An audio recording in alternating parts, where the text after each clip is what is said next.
Street. Good morning and welcome. I'm Malfa Ogunyusuf. And in Lagos, we take you here. Yes, this is CMS area in Lagos, and the major road artery there is the Broad Street in Lagos. For those of you who don't know, CMS, okay, let me just ask you, what does CMS mean? Let me save you the hassle. It just means Christian Missionary Society. It was a very highly influential organization during Nigeria's colonial period, but now this is CMS, and that building, which one can you even see? But it houses a good number of corporate organizations and major headquarters of banks in Nigeria. Good morning. This is Lagos. Humidity is in the region of 90%. The weather is looking like 28%. I'm Ayo Makinde, and welcome to Sunrise Daily.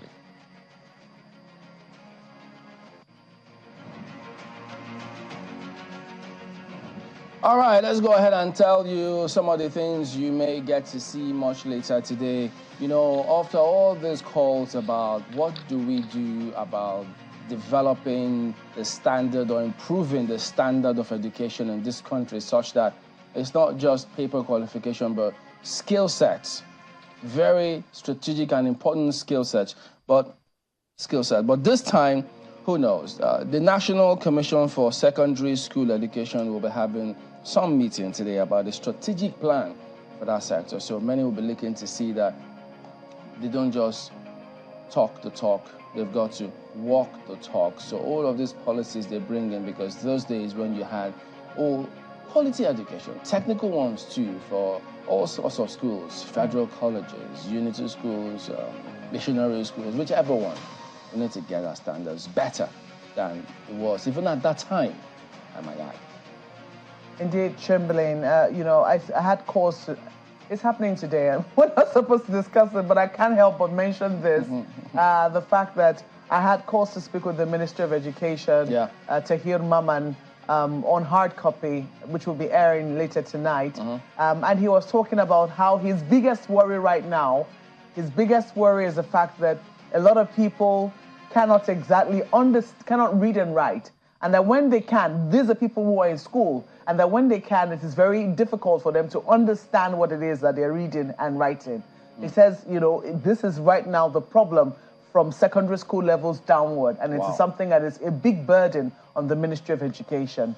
So definitely that should be something that should be of importance to them. But looking at the second happening today, it is the fact that the customs, Nigerian customs, is beginning rice auction at various commands today. We understand that rice is going to be going for as low as 10,000 naira for 25 kilograms, 25 kilogram bag. I know that there were plans, it had been announced before now, that there are plans to try to crash the price of rice in the market, and the Nigerian customs was going to be intervening at about 50 kilogram bag was going to be selling for 20,000 naira. Now, whether this is going to really affect the price is unclear. Where they've gotten the price from, it was all the rice that was seized from people who brought them in illegally.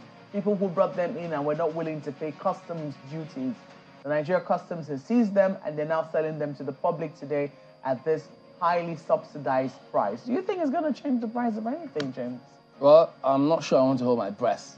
And I guess we'll just wait and see the outcome of some of these things, even though I have huge concerns about the standard of customs, particularly when it has to do with custom duties. I think it bears repetition how one thinks that the customs can actually slash, because all of those containers and goods and things that are at the ports waiting to be cleared because of the challenges they've got, slashed your rates by 25%. You will see several people trooping in there to clear their wares. And government will in turn rack up a lot of cash with which they can carry out other functions, as opposed to some individuals just allowing those things stand out there, stay there for demurrage, or sometimes they expire. It has its own impact on businesses. Indeed. They will struggle, some are shutting down. How can you make revenue when businesses are shutting down? How can government policy be right when government is making more money than the private sector? that certainly is not a good policy. You don't need any soothsayer to tell you that one. So they need to ensure that companies do better so they can employ more people, as opposed to government waiting on revenue, increasing customs revenue, and then taxing so many people. It doesn't work that way. It shouldn't be the case. You're not in competition with the private sector. That's not the way it should be. Well, I was going to discuss it. That's a whole lecture for Nigeria Customs. Ayo, will you be bidding for the rice? Do you think you might be able to get a hold of a 25-kilogram bag for let's just stick with what you began with, Mark, where the fact that will it affect the price of rice? Well, it will in some way, because if some people who can afford to buy off the containers actually do get them, what's to say that they're not going to sell them at 70,000, 75,000 naira themselves in the market? But hey, what do I know really about business? I'm talking about business at the top of the hour, at 10 o'clock. This will be our focal point, attracting foreign direct investment amidst harsh economic realities. Now, maybe and hopefully this will also speak to some of the issues you raised, Chamberlain, about the functions of customs in all of these. Government has no business in government. Government has no business in business, they say, but then the organized private sector is wondering exactly how government wants to make money when it is making the business environment harsher for the people. Maybe this conversation will also speak to that issue you raised, Chamberlain. I guess time will tell. Now, is it a good time for us to switch to the papers today?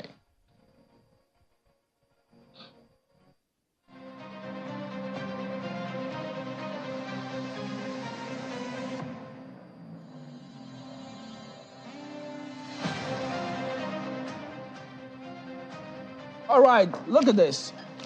Just look at this. It's on the front page of Vanguard today. They're talking solutions this time.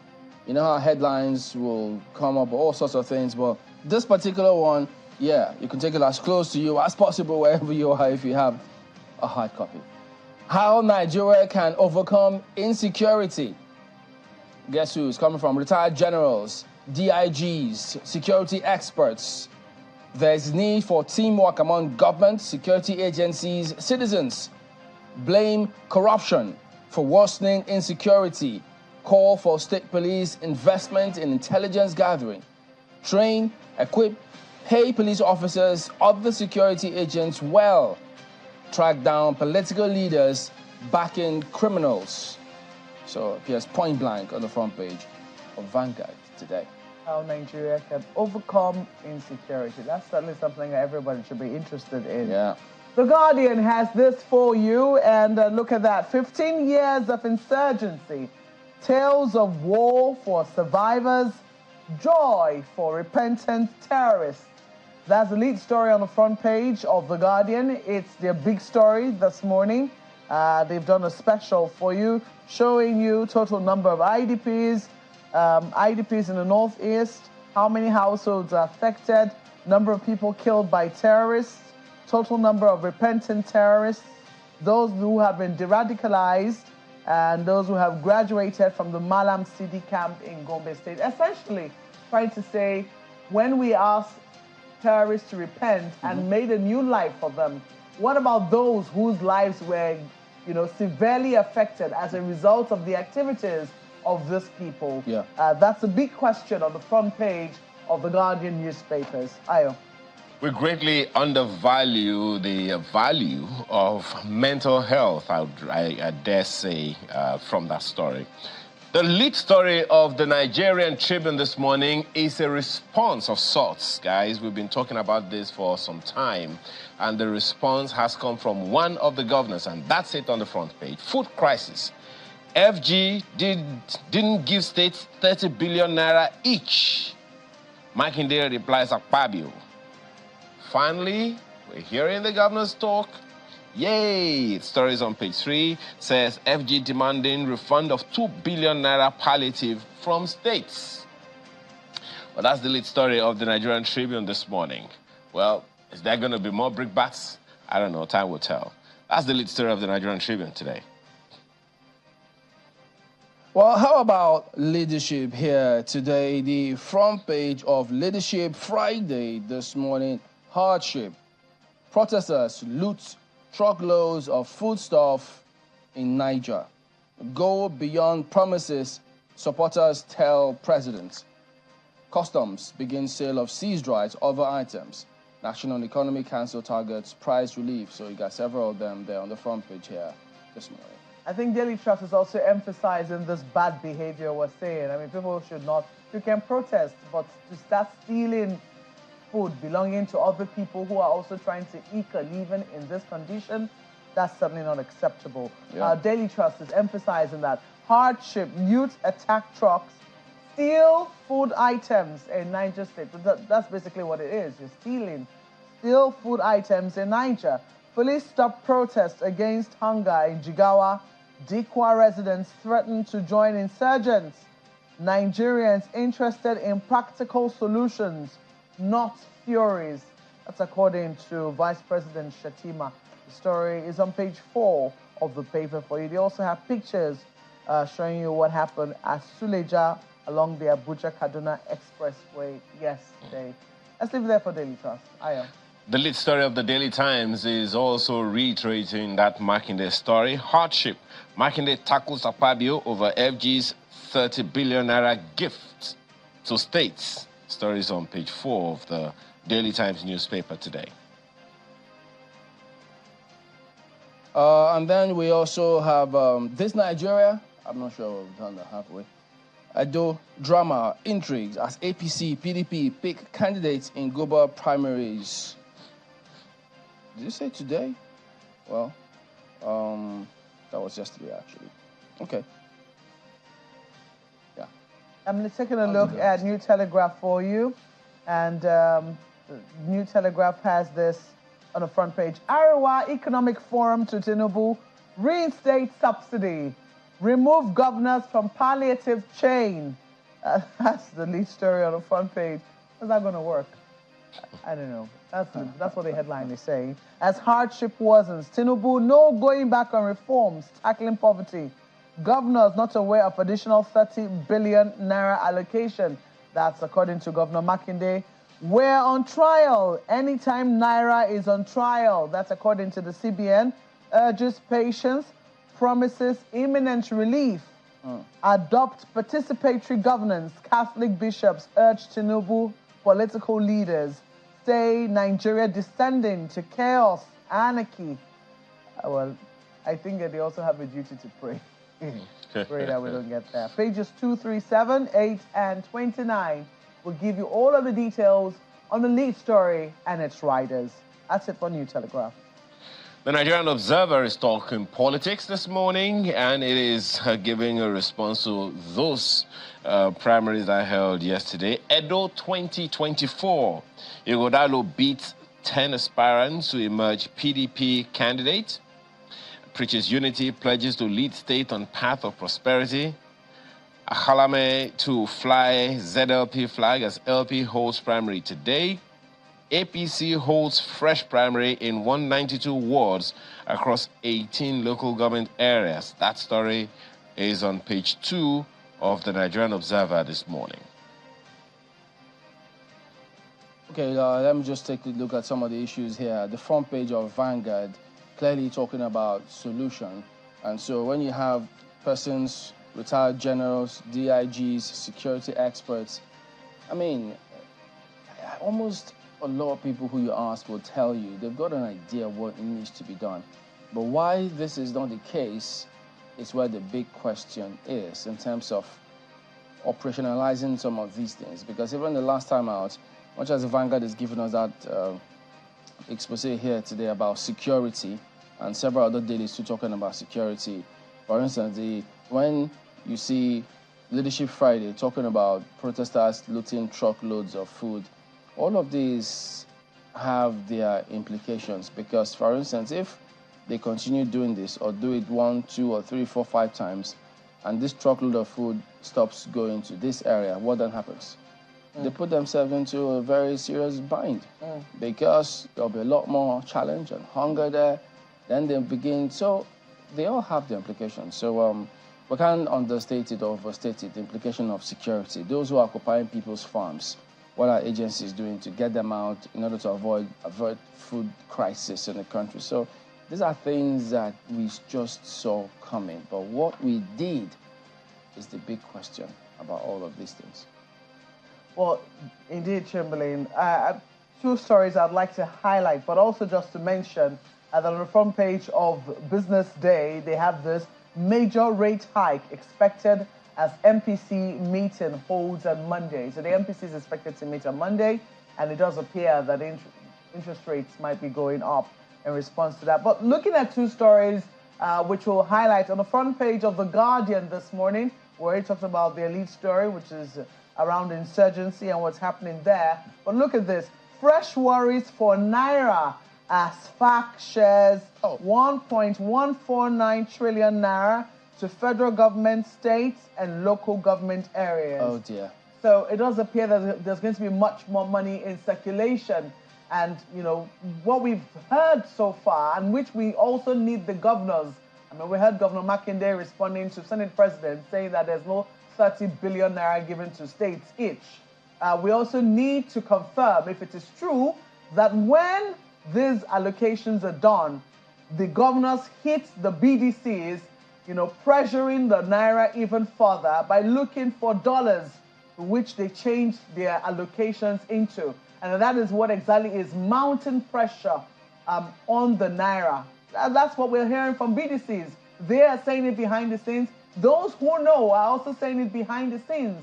Is it possible for governors to respond to this grievous allegation being leveled against them, that they are the ones actually causing the woes of the Naira? They're contributing in a very significant way to it. You know, a couple of things we might like to see happen in that regard is we'll watch and see if the Naira will take a hit against the dollar when this is done.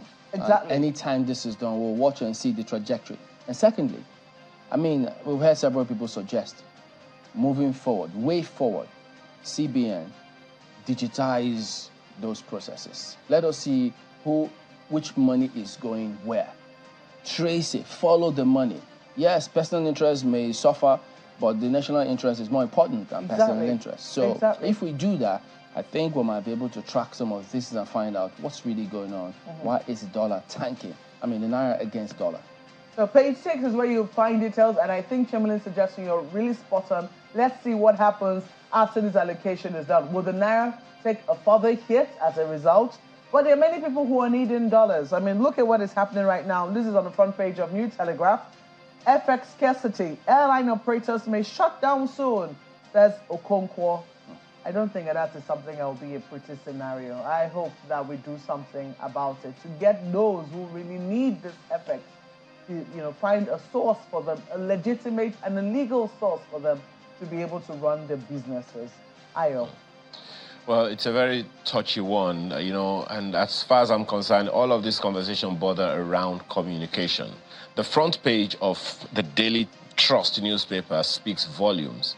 Mark, when you and I and Chamberlain were bantering over it, it looked like indeed what these young men are doing, what these youths are doing is stealing. It is improper. Youths attacking trucks, stealing food items in Niger. Two things come to my mind. Number one, there is intelligence, right?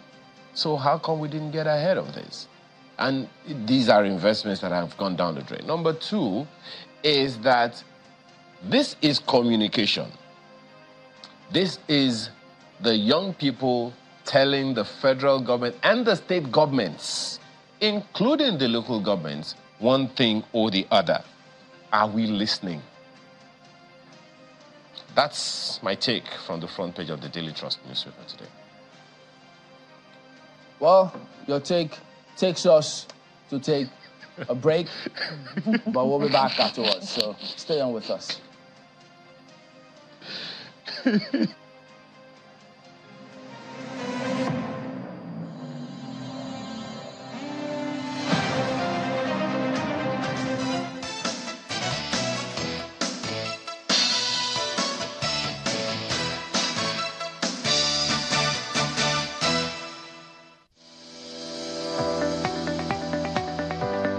The Duchess International Hospital opened its doors in October 2021.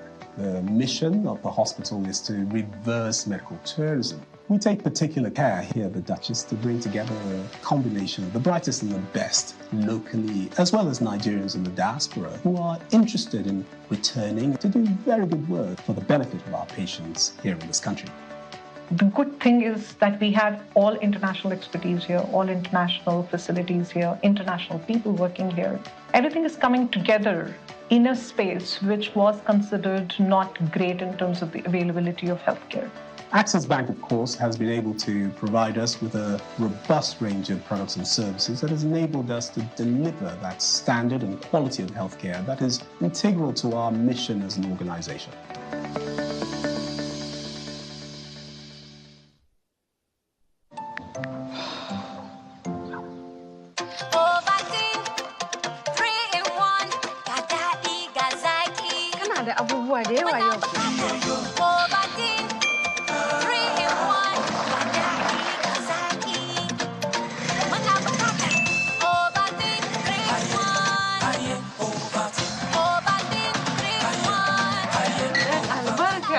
Ovaltine kyakkyawan zaɓi domin yara masu basira.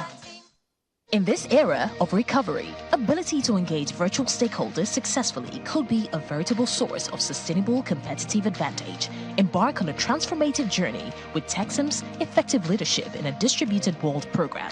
Join us from 9th to 23rd March 2024 for a dynamic 3-week online experience and a 3-day face-to-face session in the UK.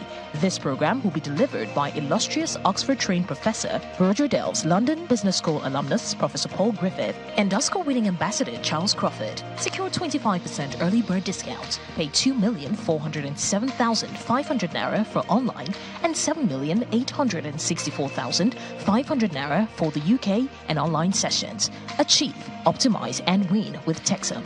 For more information, email exec@texam.co.uk or call +44 7425 883791. Texam. Insights that inspire. Actions that change the world. Labour Party, who's your guy? My good people of Labour Party for Edo State, I hail you now. Now, una guy, Olumide Osaigbova Akpata, Oludi de Tankuna for all the good work we una don't do for Labour Party Congress. We just finished so. Now, Papa God, go bless all of una. The work never finish so. This Friday, 23rd, 2024. Now, the main Labour Party governor primary for Edo State. I beg, make all our party delegates come out on that day to support and nominate una guy, Olumide Osaigbova Akpata, as the Labour Party governor candidate. We don't start the good work, not to complete and remain. So make we not allow GPT or mago for the matter. I beg, make we all maintain peace without fight. So people when not like better thing, no go spoil them for us. So area Labour Party delegate, I hello now. This year, una no go grief for anybody. Now Edo State Government House direct. Labour Party forward ever.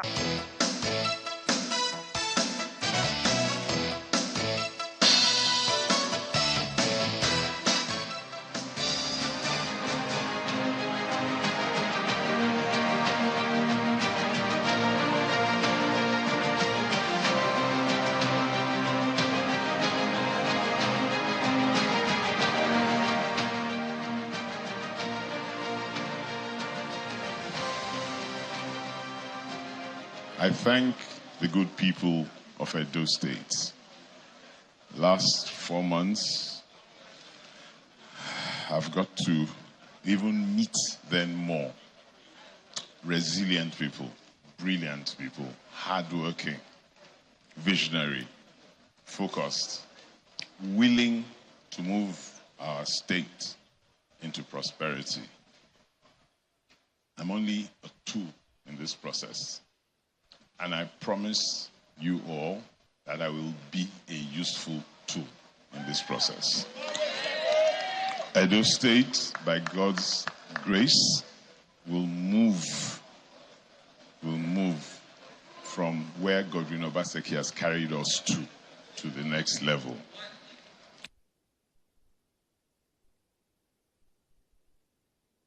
All right, so we do have the Deputy Governor joining us this morning, His Excellency Philip Shuaibu. Good morning, and thank you for joining us on the program today. Good morning, gentlemen. Thank you for having me. Well, yesterday we also did hear you speak about these primaries at some point. So Now, talk to us about this. You say that you are the candidate to emerge from another primary, and that was the basis upon which, you know, you spoke to journalists. So could you tell us, how is that? What actually happened? Because many thought that the primaries that was irrelevant, I mean, that was observed by INEC, was the one that was televised. So how could you explain you saying you emerged as the candidate of another primary? Yeah, thank you once again. I'm not saying I emerged. I won the election. And how did I win the election? The authentic delegates that are elected to vote the governorship as voted committee as the PDP candidates. So that's what has happened. I didn't declare myself winner of an election. Delegate voted for me. And if you have to look at what happened in Samolo Ministry, that is cosmetic primaries. You cannot carry permanent circumstances, personal aids, to a venue and say, come and vote an aspirant. That was what happened to the side. How did you come to the conclusion that those who were said to be delegates who voted in that primary were personal aides? Yeah, because the authentic delegates are those that were elected during the adult delegate election. And on the 4th of this month. So those ones voted for me yesterday. They were disenfranchised because they were not going to vote for the governor's preferred candidate. So they started to hold their primaries and voted. So at what point did those delegates who participated in the primary, which you said you won, when did that delegate election hold? Yesterday. It held yesterday morning or to the afternoon. Your media men were there, and I'm sure they will have given you all the reports of how it all started from when they were not accredited at the McVeigh Center, the media wing, and they protested. And after all the protests, they insisted that we have to represent them in Samolo Ministry, and they said no. Nobody can represent them. They are the authentic delegate, and they must vote. Oh, sorry. So you please cannot, explain again. You cannot, are you saying that the delegate election held yesterday afternoon, and then the primaries also held yesterday? No. The primaries held yesterday. The delegate election was on the 4th. Yeah, on the 4th of February. On the 4th of February. That was the delegate election that produced these delegates that elected us. Me and particularly yesterday. So if that process which you participated in was the valid one, we also do remember that about 9 of you at the time had protested and issued a statement disagreeing with the processes that were leading to that election.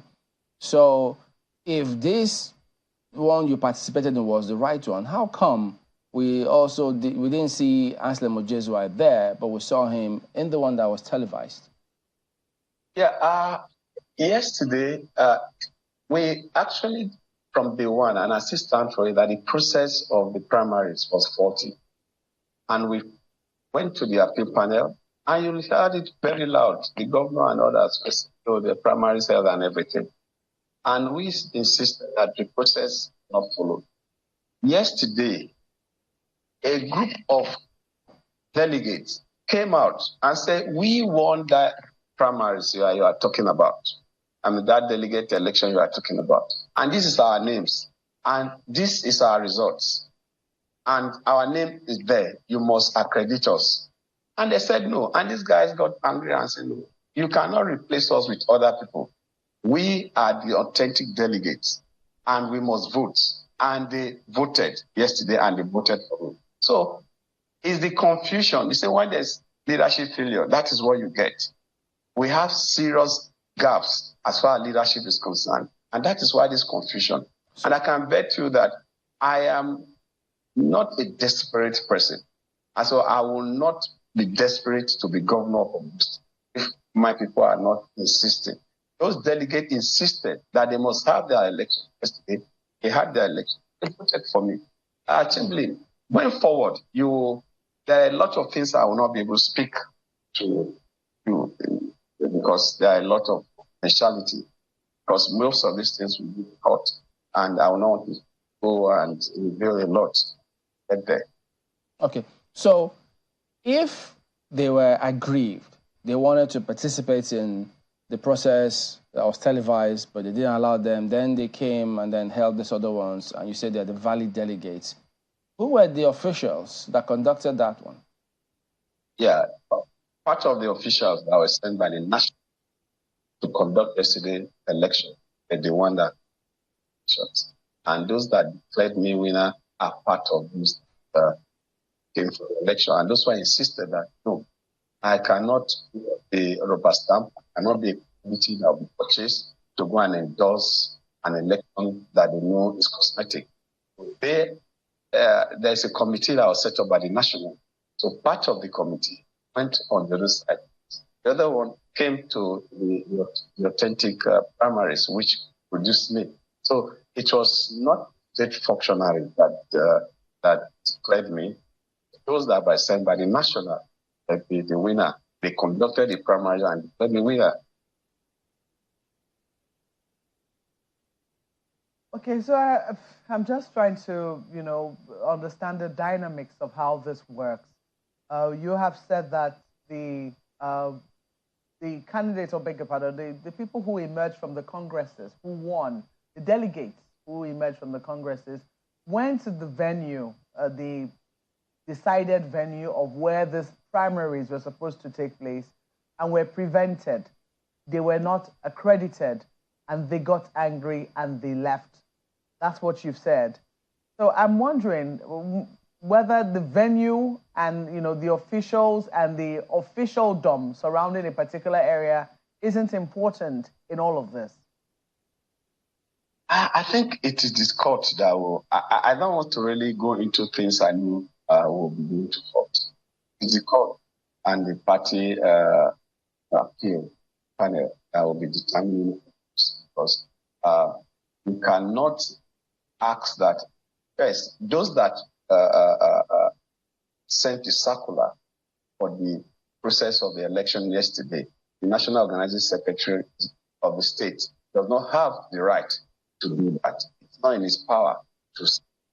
It's not in his power to organize that. The national that organizes the governorship primaries. So, ab initio, all of the organizations were fought against the rules and regulation of the party. So, everything that took place yesterday was organized by the state arm of PDP. And that contradicts our agreement at the stakeholders meeting in Wadata Plaza. And that also contradicts our constitution that says it is the national that organizes the election. And we have told the national, you cannot will your right to the state because the state is partisan. The government is supporting Agsua Godaro. The state chairman of the party is supporting Agsua Godaro. And they have made statements and they've gone campaigning and they've funded. So you cannot will your right to a partisan person, somebody that taking side. That we've been saying all the while. And the organizing secretary was the one, state organizing secretary, Tony Anini Jr., was the one. I have the circular he sent to us. And I said, no, you don't have the right to do this. It is a national. So the national officials are the one that are given the right by the constitution of PDP to organize governorship primaries. And this national executive that were appointed by nationals took part from the beginning to the end of the primaries that produced it. And the delegate protested yesterday, and nobody heard them. And they protested even to my house, and I told them I was going to reach out to the leadership that was set up by the national. I did reach out to them, and it was obvious that some of them were compromised. And those that were not compromised said, look, we will not go with these people, and we'll get back.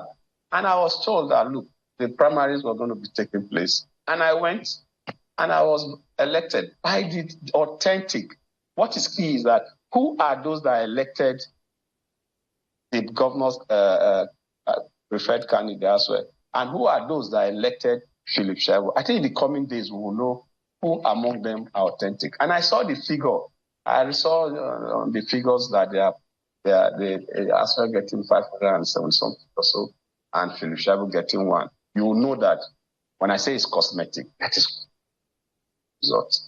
And in the coming days, I will not reveal. You will see, by the time we give you the breakdown of those that voted, you see that it's all an arranged thing. And I'm surprised at. Okay, so you have said that there was a state, the national seems to have abdicated its duty, but the returning officer yesterday at the one that was televised was is the current governor of Zamfara State, Dauda Lawal. He was the one who announced Mr. Aswani Godalo as the candidate of the PDP in that, and we also saw beside him Senator James Manager. Wouldn't that be a representation? Would you say that someone at the level of a governor can be compromised in a primary setting? Yes. I said, yeah, they can be compromised. Compromise is different from compromise. Can be money induced. Compromise can be influence. Compromise also can be association based. The governor of Zamfara will have done solidarity with his colleague, governor of Augusta. So when I say compromise, that compromise are in different stages. Some are compromised by inducing them with money, which we have had. You know, there was this speculation of $2 million that was given to the national to do the primaries, alleged.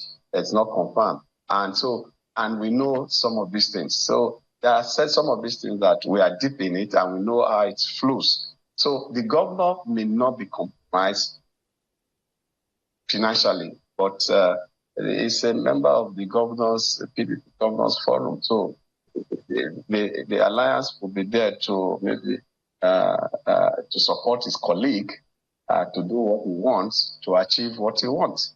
So those are in different stage. And you can see even our opposition party, you can see this. So I think they should not reduce the office of the governor, all these primaries and everything. I think going forward, they should make. So initially, you had taken objection with the fact that the state organizing committee was the one doing this, and you said the national cannot abdicate their responsibility. It is the responsibility of the PDP national to organize these primaries. However, you still wanted to be a part of the process. If the delegates who were your own supporters, had they been allowed to be a part of this, would it have made this legal? If the authentic delegate were in Samuel Ogbonnia Stadium yesterday, of course, all of us will participate in the same venue. But an attempt to make the authentic delegate not participate is already, whatever comes after such a process is going to be illegal and nobody will accept it. Even in court, it will be thrown away. I think PDP should be extremely careful with Edo. They should be extremely careful. And why I'm saying so is that let us not get to a process where PDP may not even field the candidate in this election. Because the processes, including that of yesterday, a lot of issues are there that we need to address, which I will not want to speak in public. I am worried, really. I'm really worried that I'm seeing leadership gap in the process of the primaries and all these programs. It's something that is really of concern to me. At what point would you say that the delegate controversy was sorted? Because I do recall that when Congress is held, we heard that 9 out of 10 candidates came out to say that, look, the Congresses that held did not represent what happened. And there were huge objections taken with how the governor of Enugu State had conducted the Congresses. And I think also the governor of Taraba State, who said to the best of his knowledge, those Congresses were free and fair. So at what point would you say that your own, these delegates who support you emerged and, you know, all the complaints that 9 out of 10 aspirants had were eventually sorted? I don't want to go deep. The Congresses that are conducted by His Excellency, the Enugu State Governor, was marred with irregularities. Along the line, we will discover that there are still men and women of integrity that refuse to be compromised during that Congress. If you go to PDP National Secretariat this morning, you will see the authentic delegates list being pasted in front of the PDP Secretariat. The court has asked that those lists be published. The National Working Committee, through its agent, refused to publish those particular results until the court has asked them now to publish it. And they have been pasted in front of the office of the National Secretariat. And we are discovering all that has happened. Maybe some of them did not, some of them have the integrity, and maybe some of them, whatever they needed to put them, we didn't get to them. You cannot have a result where one person will sign 192 words. You cannot have such result. Now, the real result is now out, where the officials that are meant to conduct the primaries sign those results, original results, counterfeit. Now, they are already shocked. When those results came out a day before the primary, they are shocked. And they are taken aback. There are a lot of things that are going on that I won't say in public. But as we move on, Malkwe, you will see that the primaries that took place yesterday, what make it legal and constitutional and the authentic is because those that are supposed to be those to vote voted in primaries that, and those are the delegates that won their primaries during the Congress in their various wards. You know, we've heard you say that you're not desperate to be governor of Edo State. But at the same time, if that process that was televised had gone your way, you would not have done this other one, would you? If the delegates, first, if the process from when Enugu governor came and all the processes follow our rules and regulation, and I will be in that stadium. If I win, fine. If I don't win, I will congratulate the winner and work with the winner. I'm somebody that I'm a team player. Even the governor knows I'm a team player. And I'm loyal to friendship and loyal to my work. I am somebody that believes in team play and teamwork. And that is why 9 of us insisted that the processes must be followed. And there are issues with these processes. Why? Because we want PDP to have a candidate. And we want PDP to produce one of us. And all of us, we follow that person. And we're consistent about it. So, Chimbili, you cannot have 9 persons saying one thing against one. And that one is right against the other 9. It doesn't make any sense. But it turns out that all 9 of them were not in the primary that you said that you won. Chimbili, I will tell you what we have agreed and what we do. Those that went to the primaries, there are reasons for going there. By the time these processes start, know that even those that went to the stadium, there was a reason for their going to the stadium. And we were part of the reason why they went there. Oh, but Mr. Ighodalo says he's going to reach out to everybody, perhaps including yourself. So if he does reach out, first of all, has he reached out to you yet? Chimbili, you see, democracy is all about inclusion. Democracy is about respect. The winner of these primaries, I've already sent my team. I'm sure by now they will have reached out. They told me that Ighodalo was granting an interview. I've sent a message that I want to see him so that he can join me. I already have the other eight persons. We are going to be having a meeting this morning, how they will support me. Firstly, I need to bring on board now Ighodalo, and I've sent a message to him, and I got that he was on Rice television program that they cannot reach. So I'm already reaching out to him. Join me so that we'll work together, because I am the authentic candidate. And as we move on, you will realize that. So I want to play a role now of bringing everybody together And I'm also using the medium to appeal to the governor. He has said that whoever wins among all of us, said that whoever wins among all of us, said that whoever wins among all of us.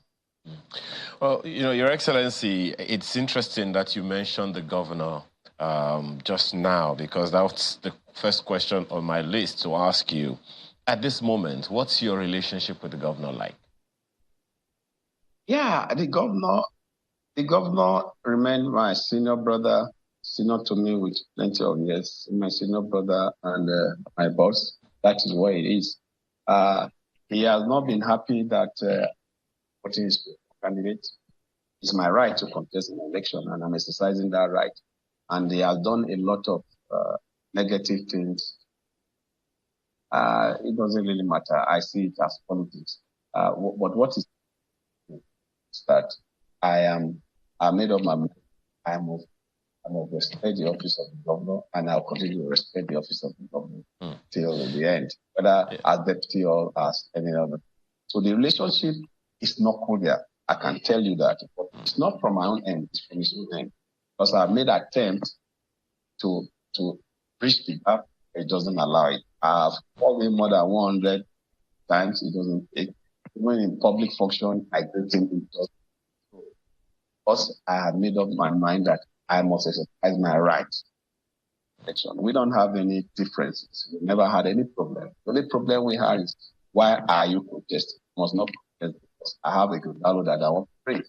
And for me, he has the right to support Ighodalo, but I also have the right to contest. And that right is what I'm exercising. And this right, really, is not out of desperation by me. I insist. My people insisted that they need an home board. They don't need an outsider again. The word on the line, they don't need an outsider. They need somebody that they can feel, they can touch, somebody that understands them. And that they don't want to have an outsider. Well, Your Excellency... And the word, that is consistent, an outsider. They see Ighodalo as an outsider. Okay. But, you know, there are those who would also argue that perhaps, you know, this tiff that you have with the governor may have cost you some political capital.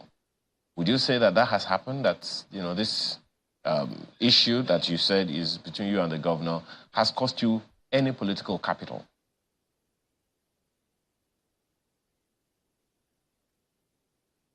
Can you hear me, Your Excellency?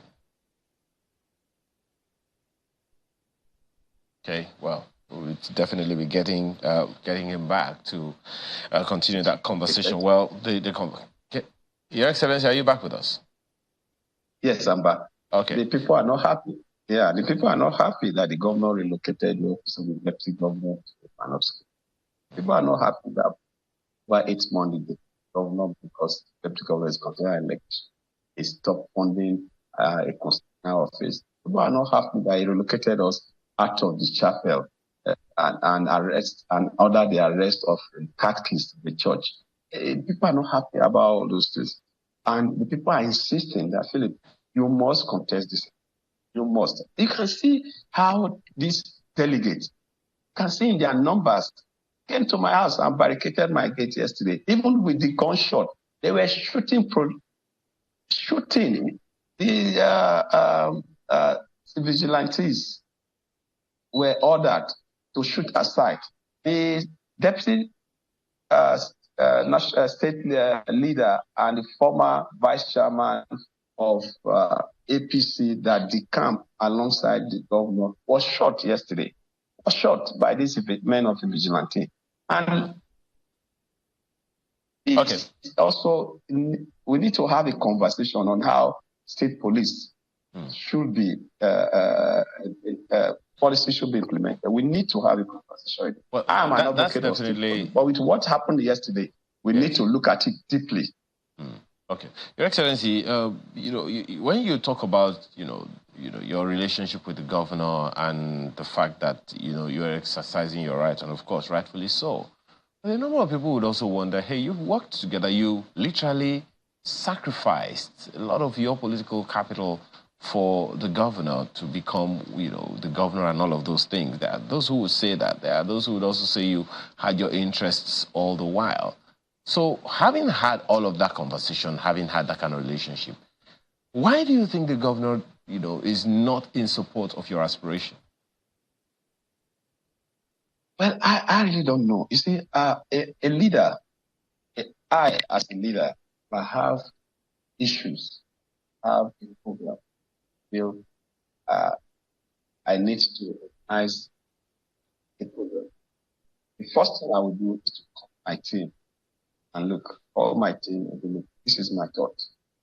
You go and find a way these things can work, or give me your thought. And we all sit down, everybody go find his own way of seeing how things can be done. If the governor actually was to play his role as the leader that he is, there have been a conversation where, look, I think we need to move this. The next governorship of the state, let's move it to a decentral. And I think this is a reason why I feel we should be very decent. All of us, when I start thinking towards that and bringing our own ideas, some that are not interested, some that, but there must be a conversation where all of us, when I say this is the direction and this is the direction, not for somebody to come and say, look, I'm interested in X, you cannot contest, and this is the thing that must be. And all the government funding, all the government machineries, everything, and that you can still do the same if you have that conversation and one of those people that are in that conversation refuses to follow. You allow the person and you can still pull your weight behind whoever you feel you want to support. Oshomole did that. When Oshomole was the governor of the state, he wanted Obaseki as the governor. Some of us, including me, felt the present SSG should be the governor. And Oshomole persuaded, had conversation, had meetings. For over 3 months, he was having sales meetings, different things on why he feels Obaseki is better. And I was convinced at the end of the day. And we are to now speak to this SSG, the president SSG, and say, I think Oshomole is right. Economy, we need this, we need that. And that was how we all now had to collapse our structure to bring in Obaseki as the governor. If you have the same interest, that is the way to go. You persuade. Politics is about persuasion. Politics is about inclusion. Politics is not if politics is not where you just come and say it must be like this, and if you don't go, get out. Well, Your Excellency.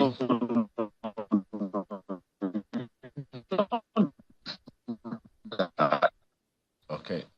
Well, we'll definitely get that connection back, and then we'll continue the conversation. In about 5 minutes or thereabout, we'll be going for the business news. But, who are you? Politics, you can't tell anybody that this election is concerned, my brother. Okay. Well, just one or two other things. Now that this is where we are, and I think Mark asked you a similar question the other time, and you've been talking about the courts. According to media reports, in fact, I think one of the stories on the front page of the Daily Trust newspaper, or the Daily Trust newspaper has it that Edo governorship, Ighodalo, Shuaibu emerged winners in PDP parallel primaries. That's what the papers are saying. As far as the world is concerned, there are two PDP governorship PDP governorship flag bearers in Edo State at this moment. What are the options before you? Should the court say it's not you? No, let me just ask you straight away. Now, the world believes that there are two of you. What are the options before you? Because there's only one person whose name can be on the ballot as per INEC. Yeah, the option is for the PDP not to go and argue against my candidate. But if they do that, PDP will lose Edo State. Because Edo people will not want Asuo Ighodalo to be the governor of Edo State, because he is not one boy they are looking. They are looking for somebody that they know, somebody they can feel, somebody they can touch. That is it. And PDP have a date with issue. Delegates have spoken that Shaibu. And I can bet you the other 8 aspirants will support Philip Shaibu if the party that way. If the party decides to join us in court to argue for a development, then PDP winning Edo State for PDP will be shaken because Aswe will not be accepted. 8. Have the other 8 openly said they are supporting you now? Don't worry about that. There are a lot of things that are going on the land. So I am the grassroots politician. I am. But Your Excellency, people need to know where they stand. I mean, so that they can know. So that they can know where to run to and how to go, how to report these stories. There's a lot of things that we can't say now because the trade is hot, and there are certain things I cannot tell you now because if I say it, they will understand my strategy. Oh, but I know you don't want to waste money. Are you going to go on and campaign as the candidate of the PDP? Chamberlain, I'm the candidate of PDP. I'm the candidate, and I have all the instrumentality to campaign, and all my offices are already in all the 18 local. I have 19 offices in Edo State, 2 in Oredo, and 1 in each in all the local. I'm prepared. I'm ready, and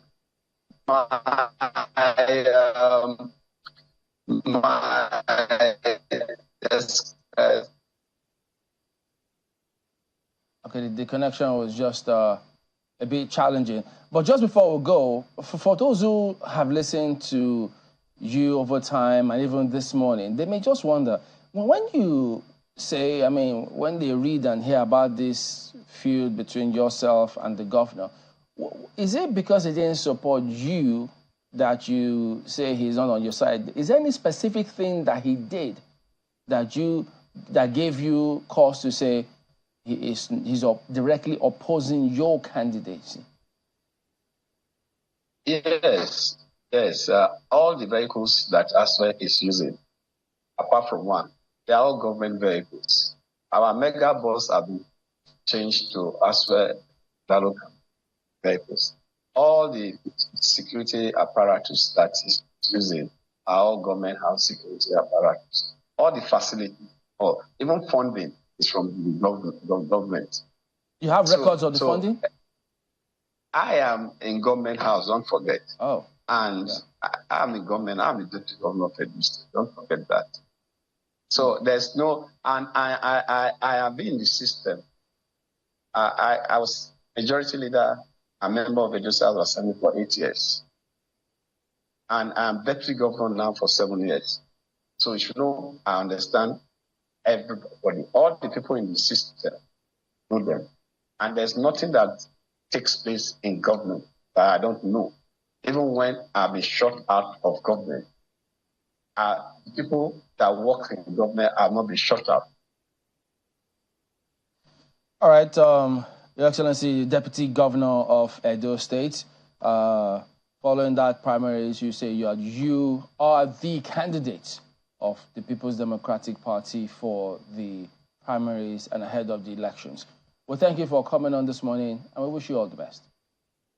Thank you very much. And by the grace of God, don't worry, I will get everybody on board, including us, all of us together. I will need your advice as far as the community is concerned. And I want to thank you for having me out for Chamberlain. Ayo. Ayo, thank you very much. All right. Okay, then.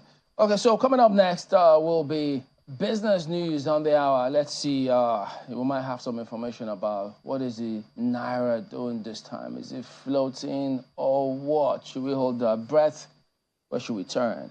Well, business news is up next, yes. Indeed, it is looking at how she's going to be attracting, or how we're going to be attracting foreign direct investment amidst this harsh economic instance. Ini, what word have you heard so far? What about?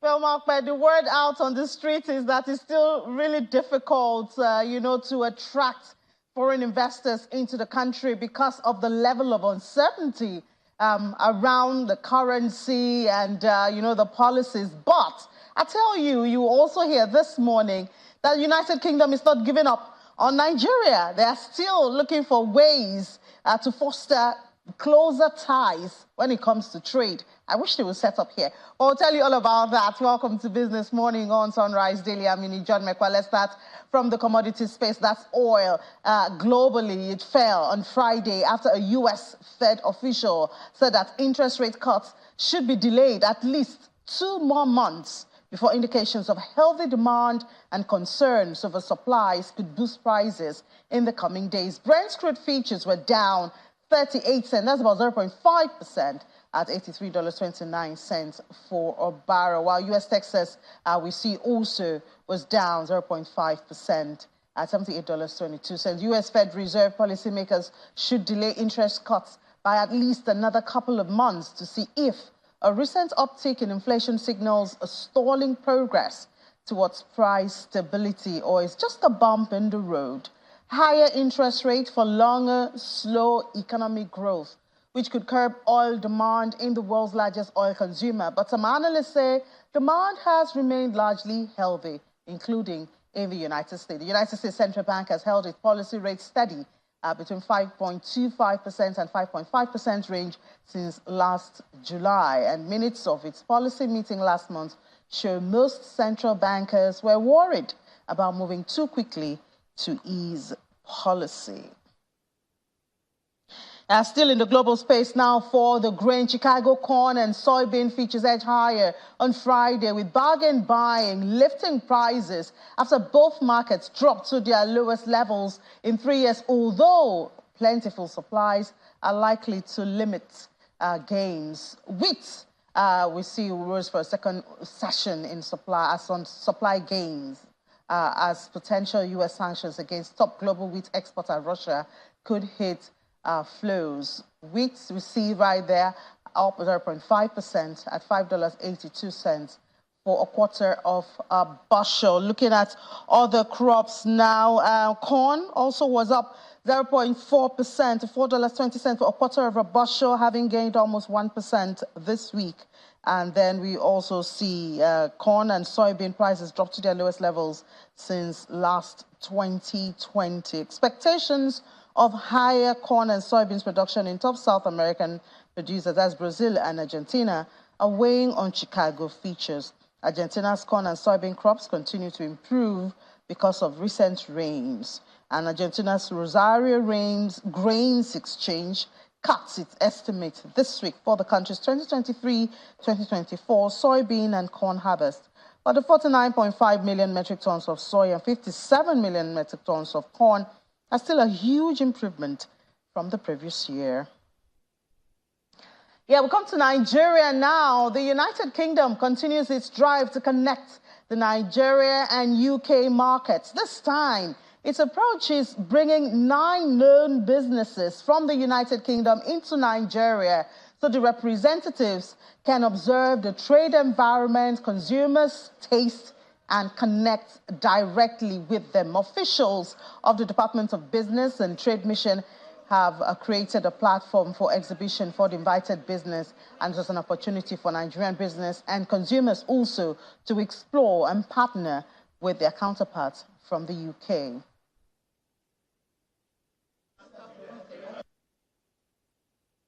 So what was meant to be an explorer mission has now turned out to be a proper trade mission where people are building partnerships, people are finding distributors. So it has been very, very positive. The economic realities in Nigeria are not, has not changed because of this mission, but then definitely we can see that there's a keen interest. And as I said, I'm with the Department for Business and Trade, and what my department does is facilitate trade between the UK and Nigeria. So for us, this is a welcome establishment. If we can trade, if you can move goods from Nigeria to the UK and you can move goods from the UK to Nigeria, then definitely the economy would become better.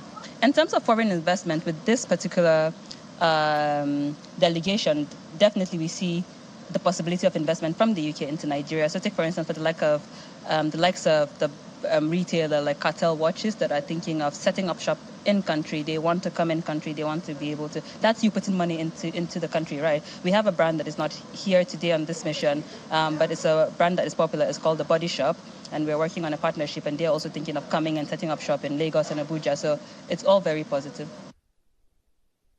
Well, all I have to say is setting up shop in Nigeria for trade is different from direct investment, which is setting up the factory right here. That's what Nigeria is asking for.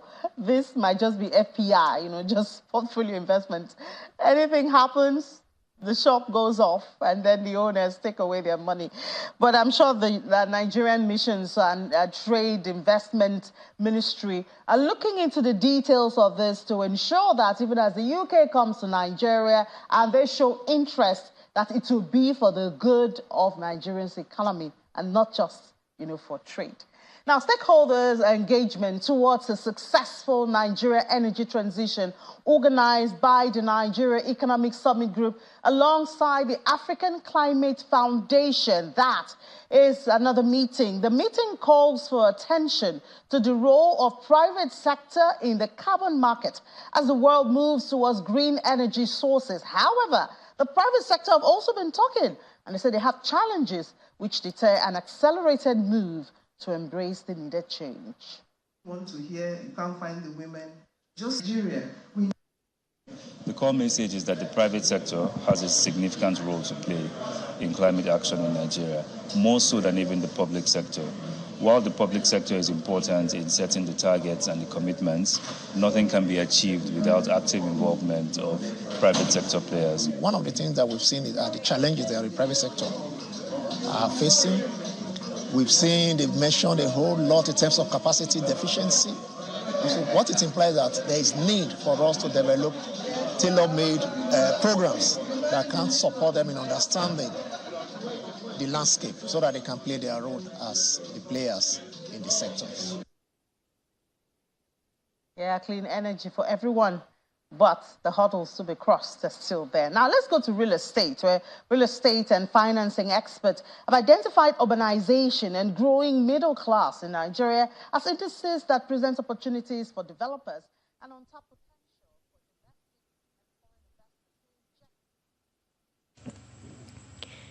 This is Channels Television, your home for the news. Please stay with us as we now interrupt our regular programming to bring you a live coverage of the order of funeral service for Oluwarotimi Akeredolu, Senior Advocate of Nigeria and former Governor of Ondo State. It's taking place at the Cathedral Church of St. Andrews, Owo, Ondo State. Stay with us.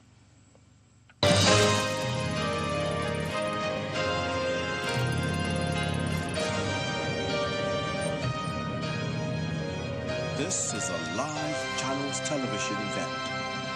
We the company of saints.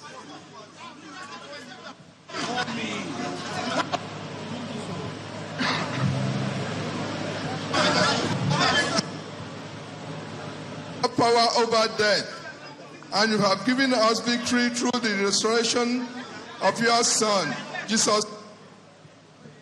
Spirit inheritance.